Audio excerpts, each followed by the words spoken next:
What's up, y'all? Welcome to Bleav in Kentucky. Cole Park, Cat, Vinny Hardy. We're all here. This latest episode, courtesy of Bleav.com. Y'all go and check out the site. Give us 5 stars, rate, review. If you're watching on YouTube, subscribe. We appreciate all of that good stuff. And we talk cats and random stuff. Cole Park, you were out last week. Nolan Fleming hopped in. We talked about Jay Bat because it was, more. It just happened when we were on with him, and you got to talk with him and chop it up a little bit. So, man, got to get your thoughts on that since you weren't on here last week, man. Yeah, of course. First and foremost, sorry for missing last week. As you can tell by my glorious shelf here of former trinkets, we're in the process of moving.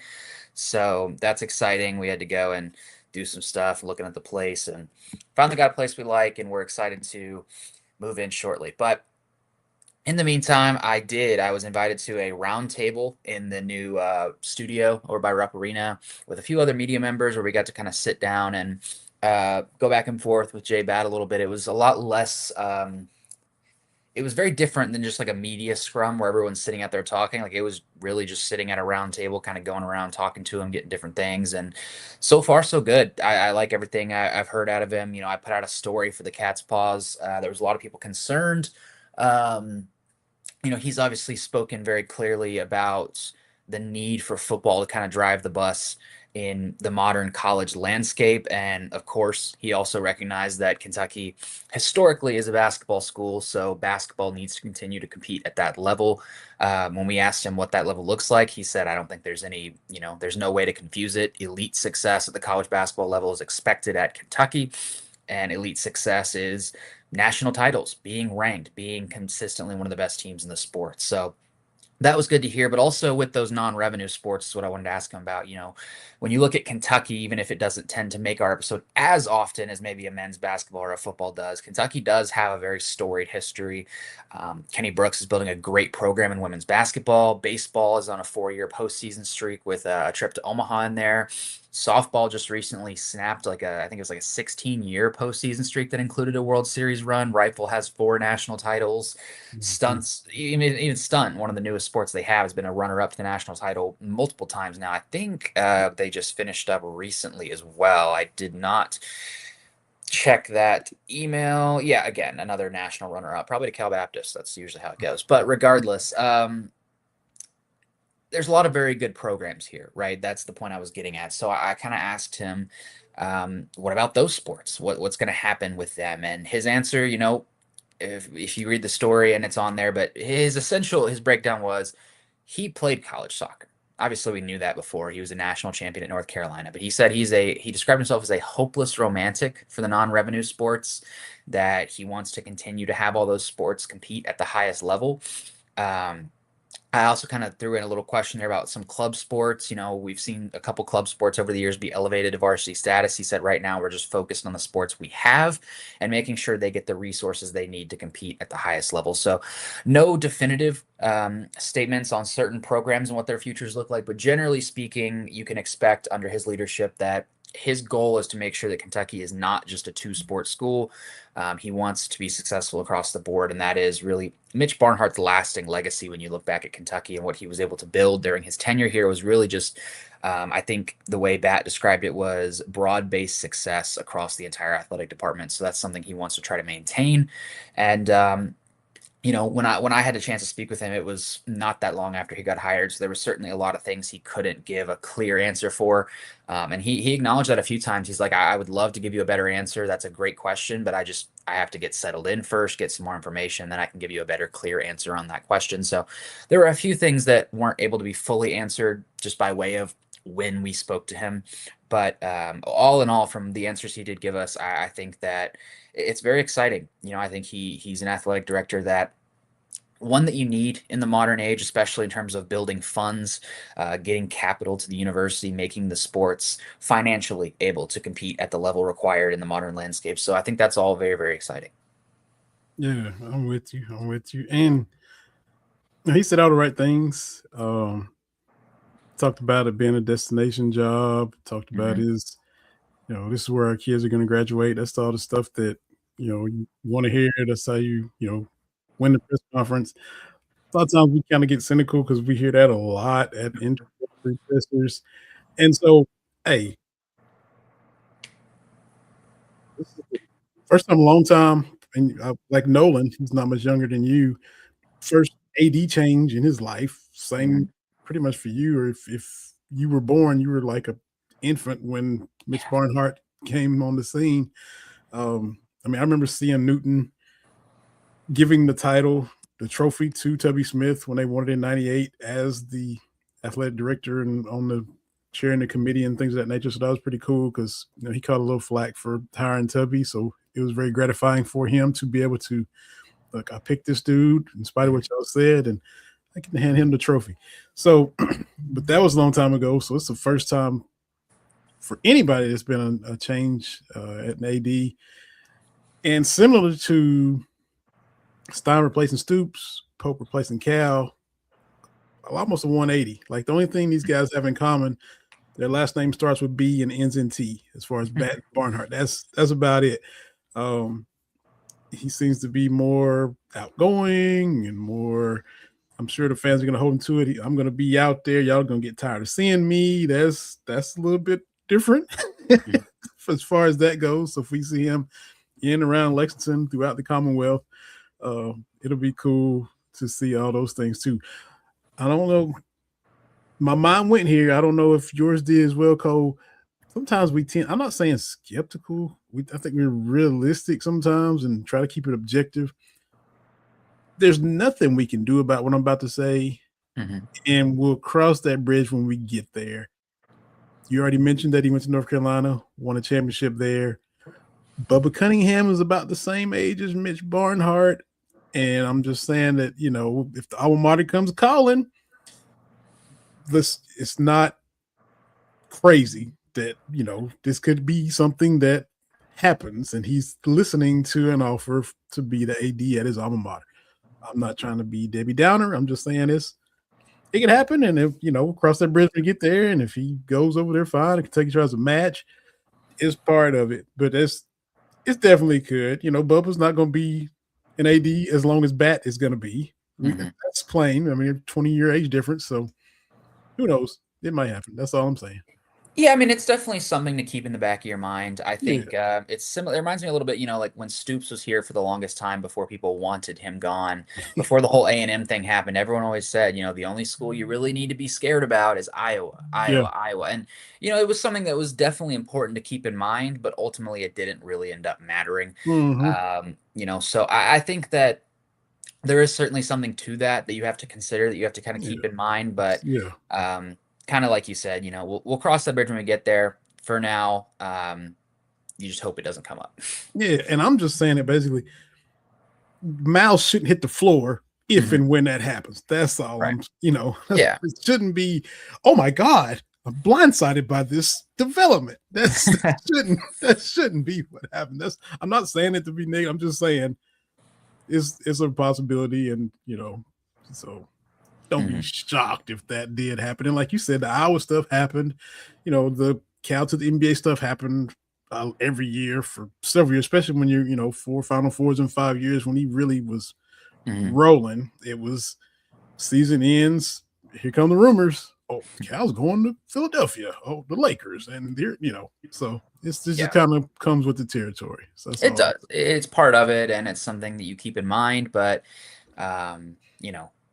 to me, it's not something I'm going to overly stress about unless something were to happen that would bring it up. But like you said, I do agree. It is a true fact. It is something that you can't just, you don't want to be an ostrich and hide your head in the sand. It's something you have to be aware of. Yeah.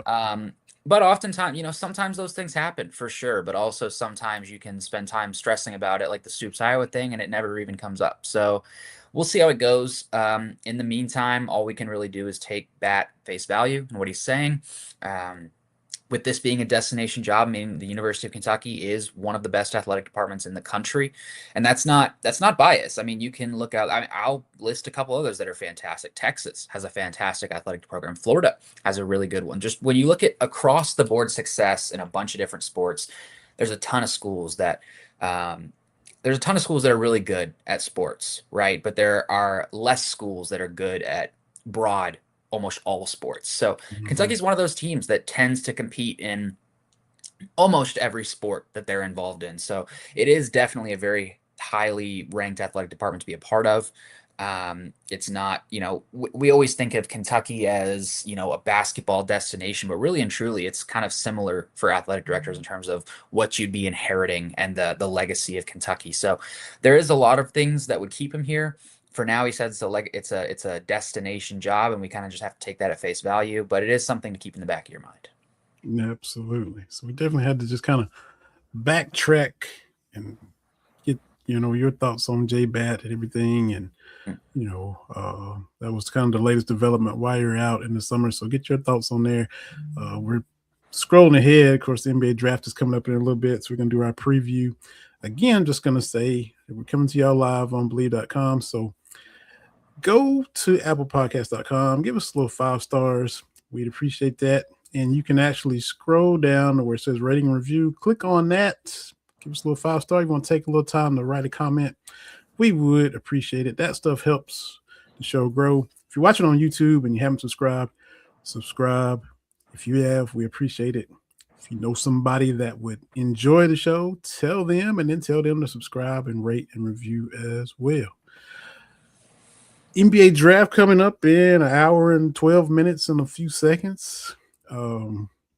We see most saying DeBonsta, Peterson, Boozer, and then Caleb, and then on and on after that.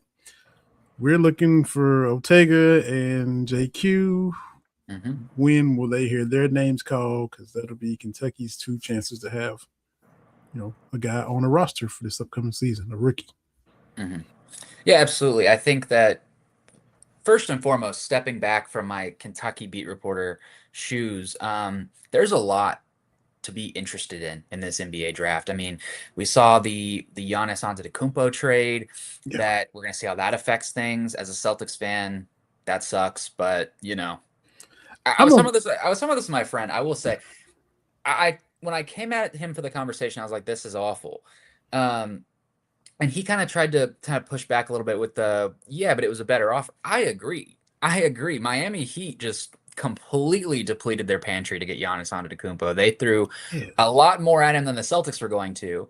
But as a biased Celtics fan, man, I would have loved it. But all the same, So okay, so you're devastated that he didn't go to Boston. That's yeah, what that. Oh, yeah. I think Miami made the better. Miami. I think Milwaukee made the better move for them, no doubt about it. They got a lot for him, in my opinion, in terms of draft capital, especially. You can say the players are so, but I think that doesn't take into account. Obviously, Tyler Hero, a former Cat, was involved in that trade, but I don't think that mm-hmm. takes into account the fact that not enough people look at trades smartly. That sounds condescending, but like for everybody saying that they didn't get enough for him, what was the alternative, really? I mean, ultimately, Giannis had the power here to just say, nah, I'm going to wait till free agency and sign somewhere and you get nothing. So at the Yeah. end of the day, you needed to get that deal done. Um, they got it done. They got a lot of draft capital for him, and a couple players that maybe they can either have on their team decently well, or in my opinion, several of those guys are probably going to be shopped. If you wanted me to give you a prediction, I think some of those guys we might see a few more trades here and there between Milwaukee, but Mm-hmm. um, you know, Isn't Tyler Hero rumored to be moved again, are yeah, they I mean, gonna? they're like it's going to be interesting to see the domino effect to this trade beyond just simply Giannis being on the Miami Heat. Um, I have a lot of opinions about that, but this is not ultimately an NBA show. So for me, going into the draft, there's a ton of really interesting things to look at. I'm also curious to see where a guy like Yaxel Lindeborg goes. I mean, he's one who some people have him really, really high. Some people say his age is going to be a factor. I'm interested to see where he goes. I think that's going to be interesting. There's a lot of really, really good players in this class. A few that Kentucky, faced or knows well. Alan Graves is a first round projected guy out of Santa Clara. And there's Mm-hmm. and then as for Kentucky, like you said, it's Jaden Quainance and Otega Owe. And boy, oh boy. I wrote a story about it for the Cat's Paws today. I saw that you reposted it. I thought it turned out pretty well, but really just breaking down how when it comes to Kentucky players, available, you couldn't pick two more different guys in terms of JQ and Otega Owe and what their legacies are at Kentucky, what they accomplished at Kentucky. Just two vastly, vastly different paths to get to where they are now in the NBA draft. Um, when you look at Owe, he's a guy who was a simply phenomenal college player. I mean, one of the most prolific scorers in program history. His feat that he accomplished against Santa Clara with that stat line, it was like 35, 8, and 7, has only been done by 3 other players ever, including Larry Bird. So, that's Yeah. that's no small feat. Um, he had talks of being a National Player of the Year candidate coming into this past season. He's for sure going to go down in Kentucky history as a fan favorite, and maybe even spawn a generation of kids who want to try to emulate what he was able to do in the NCAA tournament with that half court heave. But then you look at the Mm. when you look at the pros, there's a lot less certainty with him and his future there. There's people, he's expected Yeah. maybe mid second round, even late second round, with some people even going far as to say he might not even get drafted. I'm sure he would sign as a UDFA in that case, but there's a lot less Mm-hmm. certainty in his NBA future, but he's a Kentucky hero. And then you look at JQ, who clearly has high NBA upside, assuming he can get that leg back to where he wants it to be. Was talked about as a top 5 pick coming into college. Now he's expected to go maybe late first round, maybe middle late first round. And then on the college side, he really didn't accomplish much of anything in college. I mean, certainly year one was better for him before he went down with that injury. But at Kentucky, he played just 4 games, only one of which was notable. And I think that I wrote it in that piece. I think in many cases it's very unfair. In my opinion, having spoken with him and been around the program and seen him, I really, really, really think that Jaden Quaintance wanted nothing more than to play basketball for Kentucky. He wanted to play in the NCAA tournament. He wanted to be there with his teammates, but for one reason or another, just could not get there. One reason or another being that knee. Um, you know, Mm-hmm. I think, but the point I was making there is a lot of people now, and maybe it's a vocal minority for sure online, but a lot of people out there do not regard Jaden Quaintance very highly, Kentucky fans specifically. I think that he's a very divisive figure amongst the fan base in terms of whether you believe him or not. And I think some of that obviously comes after not that long ago. We all remember the Shaden Sharp situation. Yeah. But, you know, for me, I do believe he wanted to play. I do believe it hurt him not being able to be on the court, and it certainly hurt his draft stock without getting Yeah. a green room invitation. Yeah. So to that point, I would say if that's the case, why would he have voluntarily sat out? Because all it really did was hurt him. Yeah. um, and I think the kid wanted to play. But the point I was making in that story is you're looking at this now, and you've got a Kentucky hero who might go in the second round and a very divisive figure who you either love or hate, or some even just feel indifferent to, that's expected to be a first rounder. So, very much so, two very, very different Kentucky legacies going into this draft tonight. But both players will await their future. Both players will hope to recognize their dream of being NBA basketball players. And that all starts tonight with the NBA draft round one. I would not expect Otega Owe to be one of those drafted in the first round. Jaden Quaintance has a much higher chance of that, though it's certainly possible both fall to the second round, and it's possible Yeah. Owe doesn't get drafted at all. That's something you Mm-hmm. have to consider. It's not something I would predict. I think that he's good enough and did enough in college to at least get picked. But that is the floor of the situation, I guess. But tonight, really, what you're looking for if you're a Kentucky fan is, will Jaden Quaintance be a first rounder like we all think he will be, or will he end up falling further because of that knee? Yeah. Yeah. So you said the two legacies. Oh wait, the shot was unorthodox. Mhm. That's and so much emphasis on shooting at the next level. Um, like JQ, like you said, just even the potential maybe is kind of run out the upside because of the injury history, not being able to Mhm. be healthy, and like you said, why would you if you're just inflicting harm on your own stock, why would you do what you did last year? So, clearly it looks like if he could have played and improved his draft stock, of course he would have, but it just, Mhm. after the St. John's game, it just wasn't in the cards for him, unfortunately. So, yeah.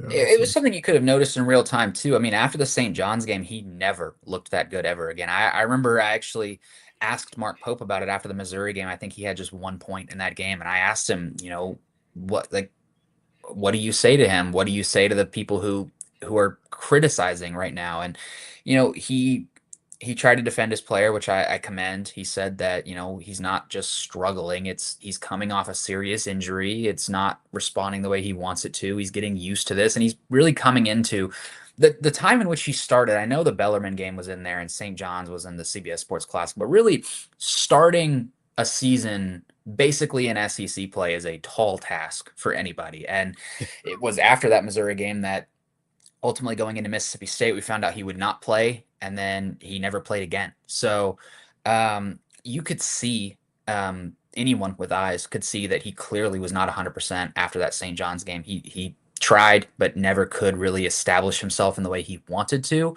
Um, and I even pointed out in that story, I think I said the line something along the lines of, you know, his college career went the way that nobody, including himself, thought it would. I mean, if you told him 2 years ago what his college career was going to look like, I don't think he would have believed you because the expectations coming in for him were massive, and it really sucks that such a highly touted kid with such a bright future ahead of him as a recruit was kind of subjected to those 2 years of just not being able to get healthy after that ACL injury. And it was more than just an ACL injury. He tore his ACL. I think he damaged his meniscus and maybe fractured his knee altogether. I mean, it was a gruesome knee injury that is really, really hard to come back from. But at the end of the day, the question now will be, do NBA franchises feel like they can get that knee back to where it needs to be? And above all, is that risk something that outweighs the potential upside he has as a shot blocker, a defensive menace, a guy who can really change the game down low? So we'll see. We'll see tonight which franchise takes him if one does in the first round, and which kind of franchise might be willing to take on that risk with the knowledge of what he could be fully healthy.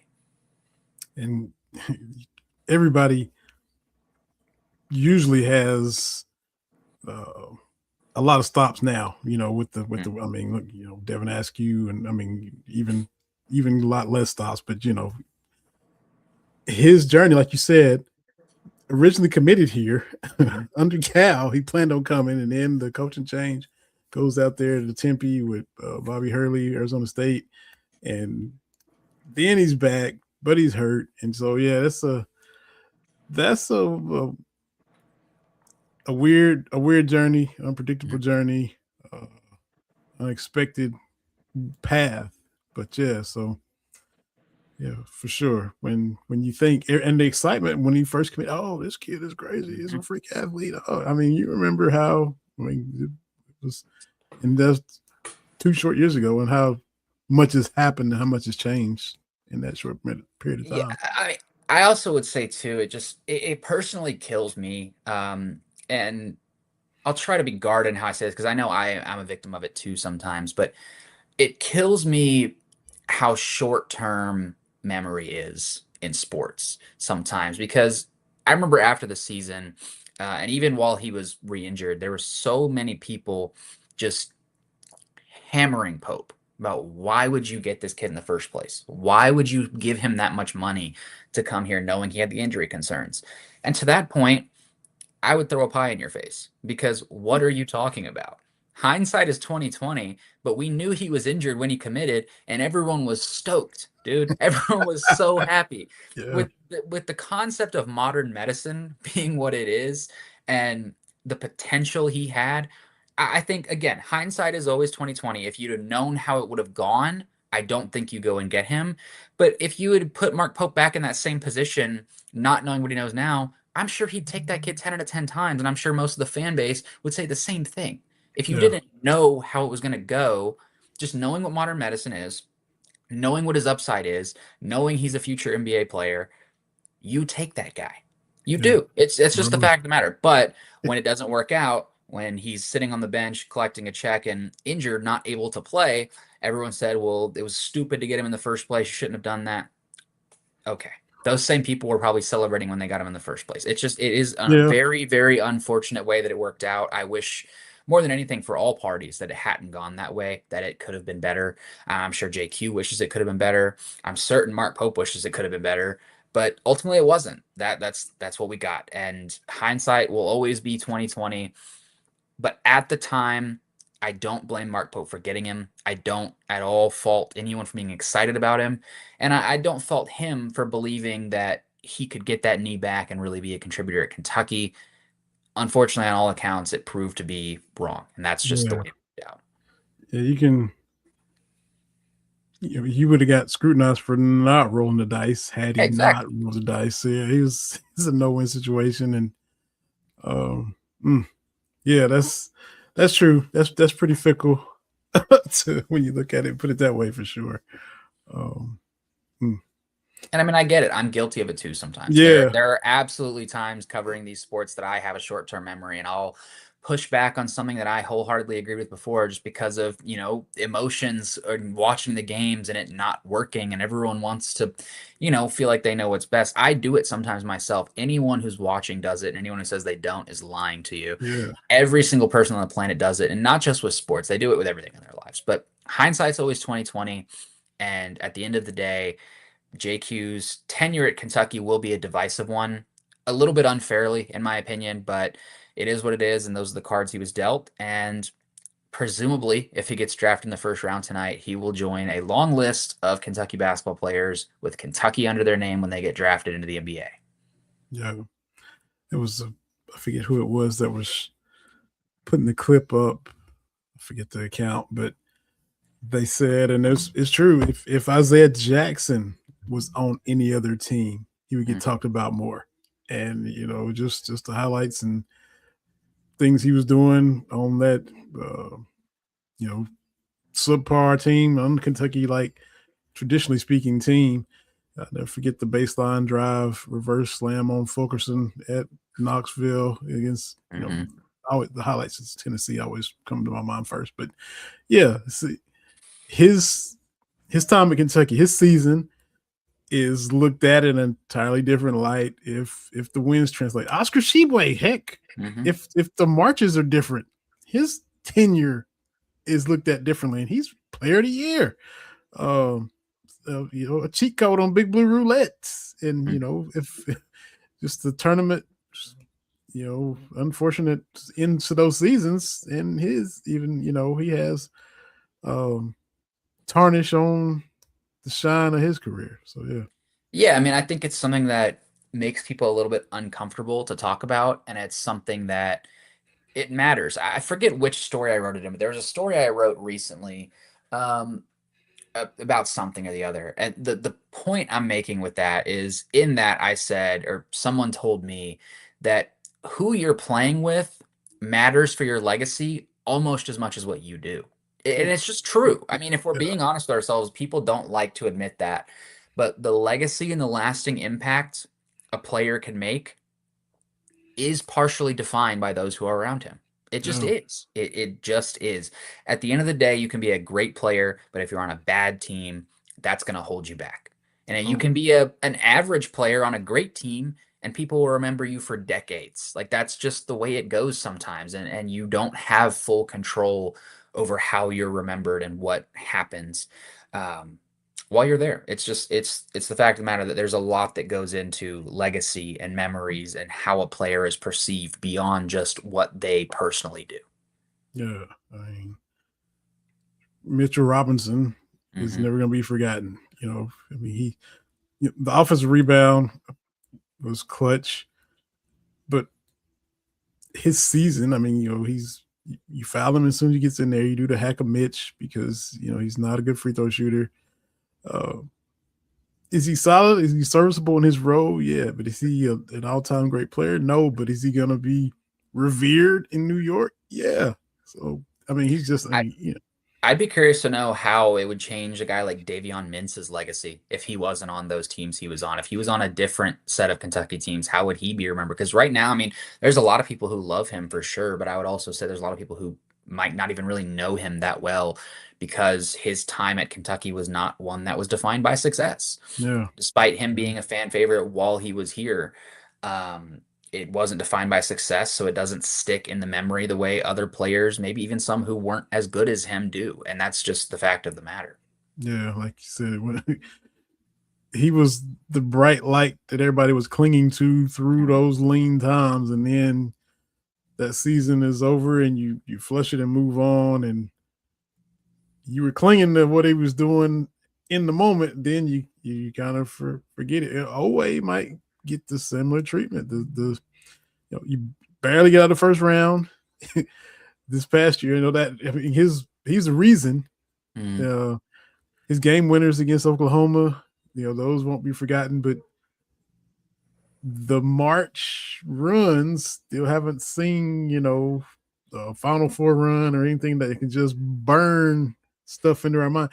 The Harrisons, Aaron Harrison, hmm we never forget it. Those shots, those daggers, those things, you know what I'm saying?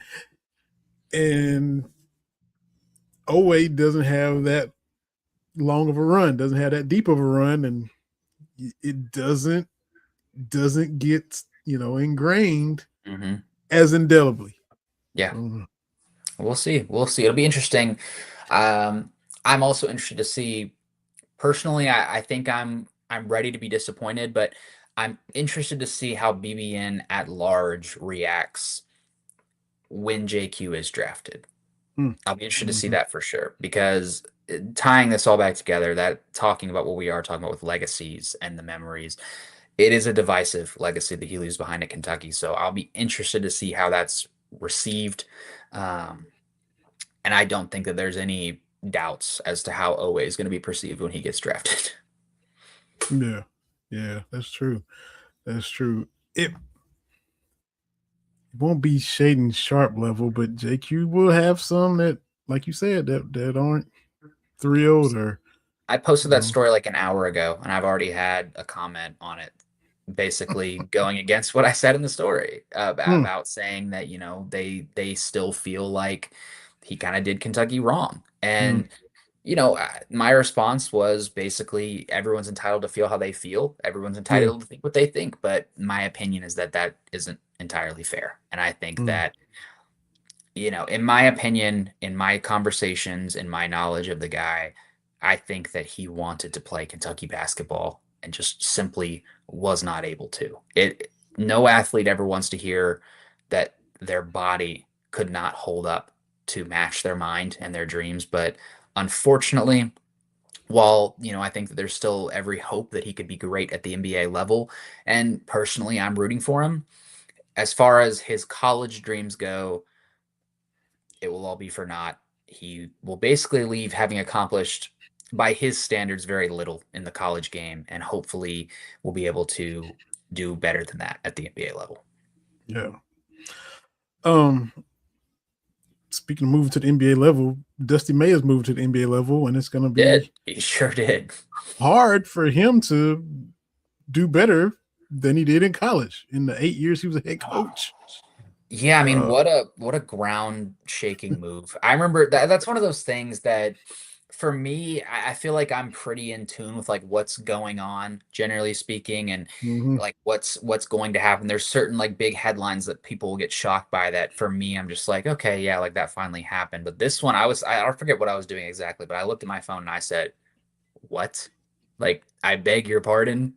Like Cole got a caught. day or something before they were supposed to begin practice after they've been building Yeah. this roster. And for me, most of my thoughts on Dusty May leading up to this were like mostly focused on the recruitment of a kid Kentucky had also been pursuing. So I was mostly thinking about it in those terms, the roster he built, the reigning national champion, Yaxel going into the NBA draft. There was a lot of things that were on my mind with Dusty May, and leaving for the NBA a day before practice starts was not one of them.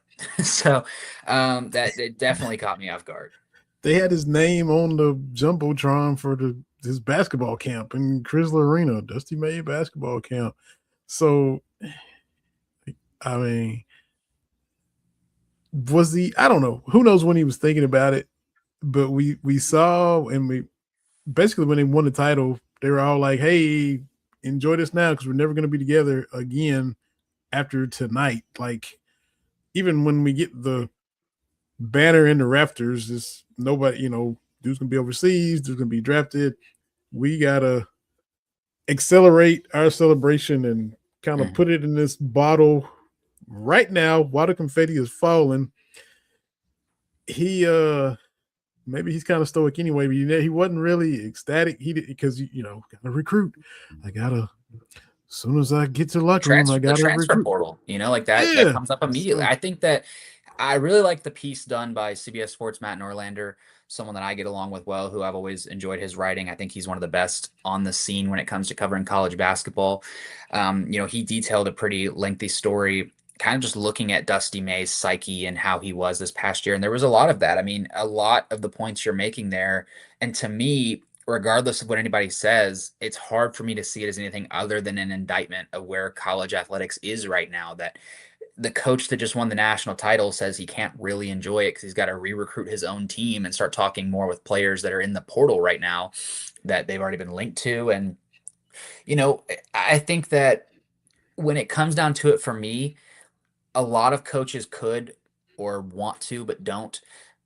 So Dusty May is not what every coach would do, especially the timing of it is not what everyone would do.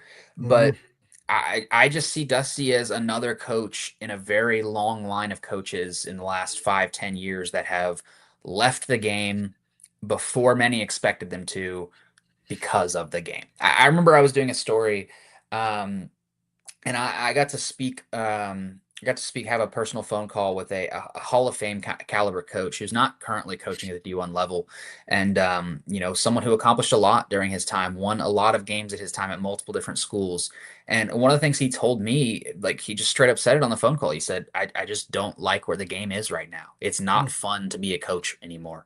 And not that it was like you go back in time, every coach doesn't really enjoy coaching during the season. It's stressful. But at some point, you get to a point where the cons outweigh the pros. And when those coaches start reevaluating, what am I doing next year? For some of them, and over the years, the last few years, for many great coaches who many feel had more left in the tank at the college level, the answer was no. The pros did not outweigh the cons, and they would rather either retire in some cases, or they would rather give it a shot in the NBA or somewhere else and just do something different. And I think that's a shame. I really do think that's a shame. I don't know if Dusty will succeed in the NBA. I think the track record argues he probably won't. Not his track record, but the track record of college coaches jumping to the NBA. Very few have had a lot of success, one of which my goat, Brad Stevens, but anomaly and all. So anyway, it's not super common for a college Brad. coach to be phenomenal at the NBA level. So that the odds are definitely stacked against him. But I think that the odds were stacked against him at FAU to make the Final Four, and he still did that. The odds were stacked against him to stay another year at FAU after that Final Four, and he did that and made it back to the tournament. And maybe he could have even won a few games if they'd got a better pairing. They got matched up in that same bracket there with UConn, who was just clearly the favorite that year to win it. So not Mm. even remotely close. But um, and then going to Michigan, I think that inheriting that program where it was, how it had kind of dropped a little bit, um, it wasn't a given that he was going to find immediate success there. It wasn't a given that he was going to coach a national player of the year and win a national title so quickly and turn that program around the way he did. So Dusty May is a guy who's used to beating the odds. He's used to winning games with the deck stacked against him. So maybe he'll go and kill it in the NBA. I think that the allure of being able to coach a Dallas team that already has a year two franchise cornerstone and a player the level of Cooper Flag. I mean, that's enticing. It's hard to turn that down. If anything, I think it's more impressive that John Shire did turn that down, especially having been connected to Cooper Flag so personally as having been his college coach. But at the end of the day, the end result is that Michigan is now left without a coach in a horrible time to be left without a coach, quite frankly. Dusty May will be the next coach of the Dallas Mavericks. And I think it does open up some really interesting possibilities. Um, Obviously, they quickly named an interim and an assistant that was on staff, but that is very much so a band-aid on a knife wound. You know what I mean? Like that's not going to help matters right now because the fact is that the cold hard truth is whether they make him the full head coach or they go get someone else, when that signing is official, there will be a 15-day transfer window for anyone on the team. That's how it goes. Personally, I would not expect Michigan to look super different next year to compare to how it looks now, just because where we're at in the cycle, a lot of teams will have already kind of maxed out their budgets. They won't have as much room. They'll kind of be set in their rosters. It might be hard to make a change that late. With that said, though, I do think there is room for there to be a little bit more drama in this off season. That's not even so much an off season anymore because summer practices are starting, but Yeah. there is still room for drama. I mean, Kentucky is a team, for example, that could potentially add another player. I think Will Wade at LSU might Yeah. be a player, might be a coach who's looking to make a swing at some of these guys. And there's certainly a lot of talent on that roster. So we'll see. We'll see how that all goes. In my opinion, it wouldn't shock me if a few of those players were to jump ship to other places. It also wouldn't entirely shock me if everyone were to stay put and just say, "Hey, it is what it is." We saw something similar with Auburn. A little when Bruce Pearl suddenly retired and Steven took over. Most of those players just decided, "Look, rosters are pretty much set. We're just going to see how it goes and do our best with this." Yeah. Um, for better or for worse, hashtag NIT champs. But regardless, I do think it'll be interesting. I think right now, if you're Michigan, the biggest emphasis was in getting an interim and getting him in there talking to some of these players and kind of reselling them on the idea of what they can accomplish this season as to minimize the damage done by this. But it is a simple and honest fact that cannot be ignored that this was a brutal timeline for Michigan and Dusty May. Whether you want to fault him or not, it's a great opportunity for him. But whether you want to fault him or not, he does leave Michigan in a very rough spot to potentially, again, potentially suffer some losses here. Whether or not they do, we'll have to see. But it does open up some interesting possibilities, to say the least. So both Michigan coaches, Harbaugh and May, both leave after winning the title. Mm-hmm. Dusty May follows the Larry Brown path. Larry Brown won it with Kansas in '88. Then I think he took the Clippers job, if I'm not mistaken. Wins the chip, goes to the league. So he's kind of got that precedent, as far as winning the chip at Michigan. Now he goes to the league. I think it was the Cavaliers, didn't he? Was it? Oh, I was trying to look it up. I don't think he coached Cleveland, Larry Brown. No, not Larry Brown. No, not Cavaliers. I'm thinking of something else. I think it was the Clippers. I was trying to.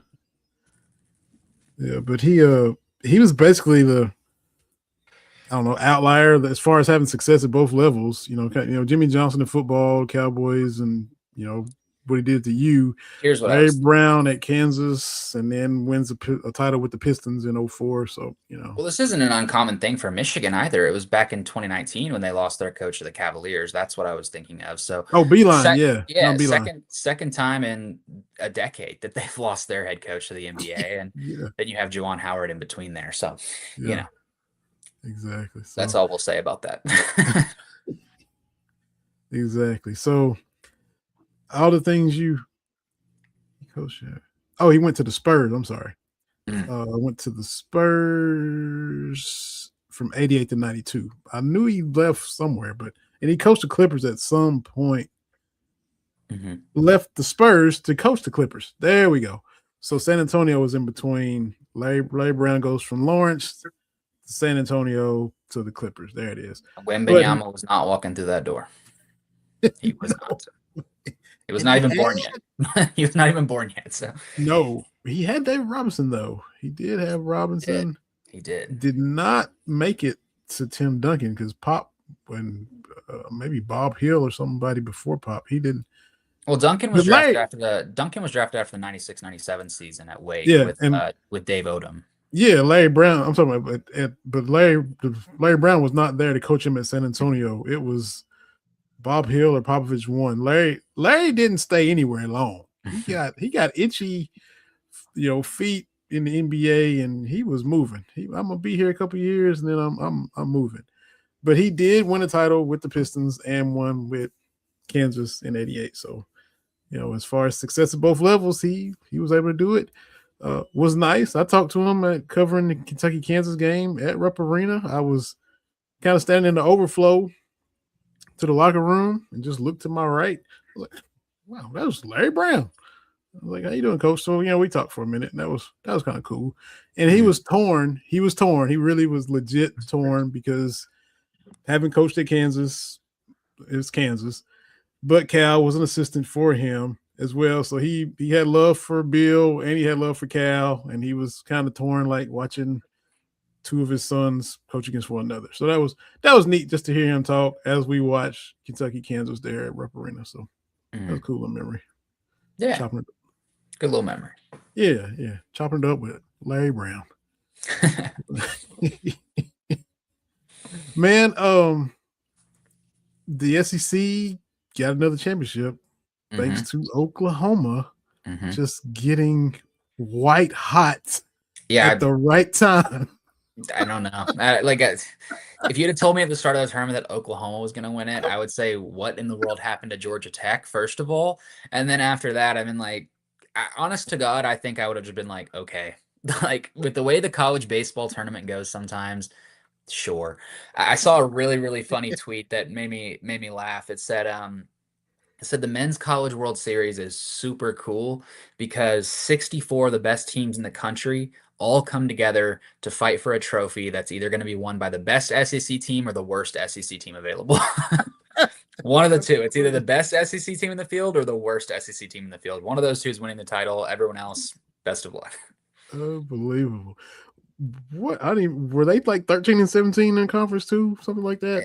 It was something like that. Their RPI was in the, I think, 20s or 30s. They were above Mercer, I know that, but I think they were like 24 maybe. But they were certainly not a team that anybody expected to go all the way when they were selected to the tournament. Obviously, like you said, they got white hot. They were able to win the Atlanta regional, I think, with Georgia Tech. Really upset them the way the bracket Mm-hmm. fell. They make it to Omaha. Did they beat? Was that Kansas that they beat in the Supers? Yeah, Lawrence.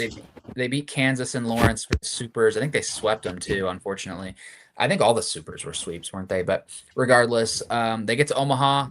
They're on the side of the bracket that is pretty much not pretty much. I think it is entirely SEC. Their side of the Omaha bracket is all SEC schools, with Ole Miss being the lone one that's left on the other side.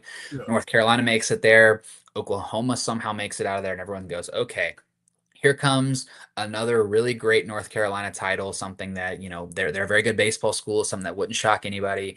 Mm-hmm. And then they got shocked because Oklahoma, I think, took game one, Yeah. and then North Carolina was able to salvage game two before Oklahoma won it all in the end. Great win for the Sooners, huge for them, and big for the SEC as well. They continue this great streak of winning college baseball championships. So impressive run by the SEC in the men's College World Series. In the end of the day, and congrats to Oklahoma for a win that nobody, including probably many Oklahoma fans, saw coming. Yeah. Absolutely. North Carolina was looking to win its first title. Oklahoma hadn't won it since '94. There they are, 14 and 16, one game better than Kentucky in the Mm. SEC, and like I said, just went on the road and beat everybody. Barely made a tournament. I think Ole Miss did it a few years ago. Mississippi State, one of those Yeah, teams. Ole Miss Last two, snuck in. Ole yeah, Miss snuck in. They yeah, were like one of the last few teams in, and they ended up winning the whole thing. yeah. And Oklahoma, I saw it earlier, won every game in the World Series throwing a freshman pitcher. So that, Mm, holy mm. cow. See, what'll be interesting to me is to see what happens now, because precedents would say that they're probably not going to be that good next year, because that just tends to be the way it's gone lately, with the world champion not being the best the year after. But they Mm-hmm. do have a lot of youth on that team. We'll see how much of that they lose to the MLB draft or not, but we'll see. It'll be interesting to see how Oklahoma handles next year. If they're not a very good team, as follows tradition when you win the men's College World Series, but at the end of the day, it was a huge win for that program and a huge win for the SEC to keep that Yeah, streak alive, to 7. shut down the vastly favored North Carolina in there, and to get a men's College World Series championship. Absolutely. And just looking at that, Big Bad LSU in 14th, that Hmm. is something you never see from them. So Hmm. I'm sure they'll be back in a big way next year too. Probably have to imagine they didn't win the title this year, so now they can actually rebuild. Yeah, 9-21. That is, I don't know if I've ever seen them struggle like that. Kind of like the Cardinals right now too in the major leagues. The Cardinals been good in my whole life. I think your Red Sox beat them to win one of the World Series. If I'm With not all mistaken. due respect, the Red Sox are not a topic I enjoy discussing lately. I was harkening back. Didn't y'all beat them to win a title though? Oh yeah, yeah, Yes. yeah. So yeah, I but think that was I think I want to say the year that they came back from down 3-0 to beat the Yankees. They ended up beating the okay, Cardinals in that yeah, that World Series, I want to say. that's okay. So So like yeah, '04. I mhm. remember it well when I was walking around in diapers. So Absolutely. Absolutely. So yeah, but the Cardinals historically they've always been good. And I think they're trying to get a little bit better this year. But the past 2 years, I was like, wow, I've never seen the Cardinals just struggling like this. So yeah, and that was kind of what LSU this past year was for me too. Wow, LSU struggling in baseball. Man, yeah, Vinny, I oh, remember our conversation after Kentucky lost that series to them. What we talked about was it's a tough loss, but I feel like we've all just been waiting for LSU to figure it out, and it seems like they're going to, and that's probably going to be a very good baseball team. And they weren't. They just no. weren't. They never figured it out. They never got back to that level. They continued to struggle, and it'll be a year to forget in Baton Rouge as far as the Diamond is concerned. I would fully expect them to be much better going into next year. That's a program you don't Mhm. expect to stay down long. I Nope. kind of see him like Michael Myers. You can maybe kill him in one movie, but he'll be right back for the next one. You just know Yeah. he will somehow. You can Yep. blow him up, shoot him in the head, whatever you need to do. He'll be slow walking right around in the next movie. So can't quite kill them. They'll probably be back, but for haters of LSU, it's probably nice to at least see this year where they were not a good baseball club. Yeah. At least you say you saw it happen once. Mhm. Sure. Enjoyed this episode, man. We got a draft to watch and see where these cats land and see what your Celtics do and see whatever ricochets and reverberates from the Heat trade and all that good stuff to see how these teams complete their roster. So uh, appreciate everybody tuning in to the draft preview. Check us out at Bleav.com, like we said. Follow, subscribe, rate, review. We also have a little merch, so I need to I get love that I love the ordered. Cat Daddy shirts. I do. Y'all go to Bleav.com, shop.bleav.com. There it is. I'll try to get it bigger next time, but available in blue, white, or gray. Get yourself a Cat Daddy shirt, and we'd appreciate it.